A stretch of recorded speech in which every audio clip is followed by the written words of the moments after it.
Alhamdulillah sebagaimana kita ketahui bersama bahwa warga Tanjung warga Tiongkok musibah dengan musibah kebakaran, maka Kapito Madurumuh dan seluruh peralatan dari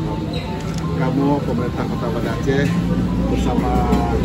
seluruh unsur DPRK, DPRA, Dinas Sosial, Pak Camat, Pak Kapolsek, bahkan Pak Kecil Doyo Trogono adalah memberikan bantuan untuk meringankan beban yang dihadapi oleh saudara-saudara kita